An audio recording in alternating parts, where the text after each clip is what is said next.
My favorite moment in Donald Trump's trip to France came when our president was doing a little riff about North Korea and Kim Jong-un.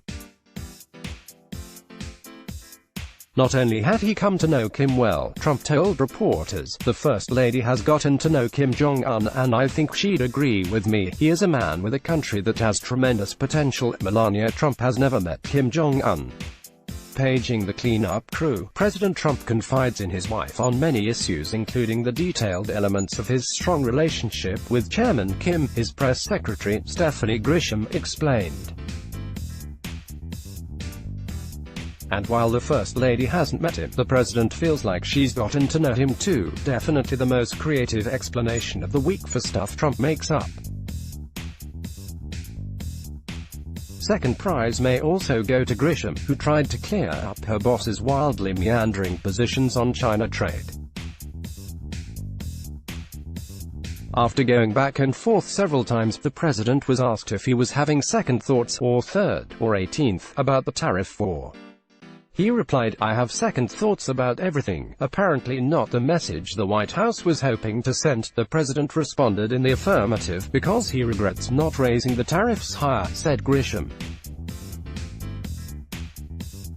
Desperate, but pretty darn good.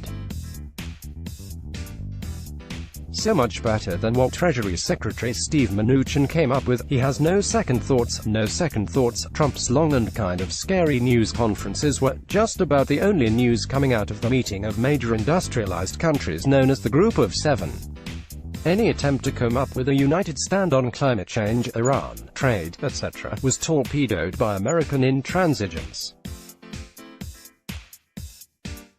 At the end there was just a pathetic one-page statement and an agreement to raise $22 million to help battle the Amazon rainforest fires, which the president of Brazil, Jair Bolsonaro, turned down imperiously, before he appeared to be changing course. Did I say that? Did I? Did Jair Bolsonaro speak? He demanded of reporters. Guess how Trump and Bolsonaro get along?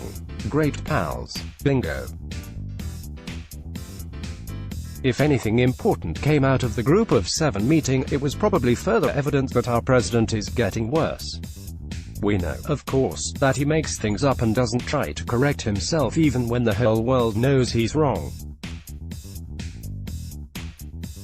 But he did seem even more befuddled and confused than usual. His talks with reporters were a good example. He claimed he had personally gotten many important, high-level calls from Chinese officials who wanted to make a deal, something the Chinese seem to know nothing whatsoever about.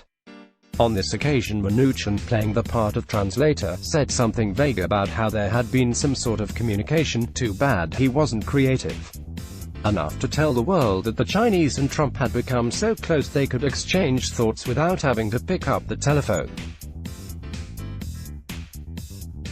The meeting in France wasn't the only recent exchange with world leaders that suggested Trump is suffering from something more worrisome than the lack of a coherent foreign policy.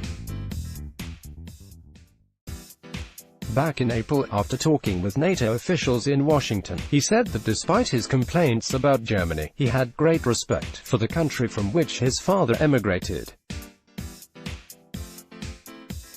My father is German, born in a very wonderful place in Germany. Fred Trump was born in the Bronx. To mental health professionals like me, the red flags are waving wildly, wrote the psychologist John Gartner. The only time at the Group of Seven when Trump seemed very focused was when he got to the plans for next year's meeting. It's our turn to pick the location and set the agenda. The president told the international media that his people had already been looking for the best possible site, and that they had determined it was, yes, his Doral Hotel in Florida. It's right next to the airport. People are really liking it, he said enthusiastically, going on to describe the Doral's tremendous acreage, great views and extensive accommodations. He brought this up at 2 different news conferences. And what we have also is Miami, he concluded. Donald Trump does not actually have Miami. In response, reporters naturally asked whether it wasn't a violation of the Constitution for the chief executive to receive valuables, like, say, a huge hotel contract, from foreign governments. Trump complained he'd already lost from $3 to $5 billion by being president. "I did a lot of great jobs and great deals that I don't do anymore," he said. "I don't want to do them because the deals I'm making are great deals for the country, and that's, to me, much more important." This was the appearance in which he used the word deal 58 times. We will not go into the evidence that when it comes to any business other than marketing his name as a celebrity reality show star, Trump has been a terrible failure.